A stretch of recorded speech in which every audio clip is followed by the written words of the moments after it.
నీతులు చెప్తూ తిరుమల పవిత్ర పుణ్యక్షేత్రాన్ని పరిరక్షించేటువంటి విశ్వక్సేనుడిలాగా మాట్లాడుతూ మేమంతా కొండ మీద అరాచకమేమే చేసినాము అని మా మీద అభాండాలు వేస్తూ ఇంకా మా మీద ఆ నేరారోపణలే చేస్తూనే కాలం గడుపుతున్నటువంటి గౌరవనీయ ముఖ్యమంత్రి చంద్రబాబు నాయుడు గారు టీటీడీకి తీరని ద్రోహం చేస్తున్నారు.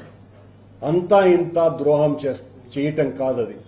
తిరుమల తిరుపతి పవిత్రతను కాపాడటానికే నేను పుట్టానని చెప్పుకున్నటువంటి వ్యక్తి అలిపిరి నుంచి వెళ్లేటువంటి దారంతా కూడా అత్యంత పవిత్రమైనది అన్నటువంటి విషయం తెలిసి కూడా పెద్దలు అనేక మంది అభ్యంతరాలు వ్యక్తం చేసిన టూరిజం వాళ్ల ల్యాండ్ తీసుకొని దానికి బదులుగా టీటీడీ ల్యాండ్ను కట్టబెట్టడం ఆశ్చర్యం.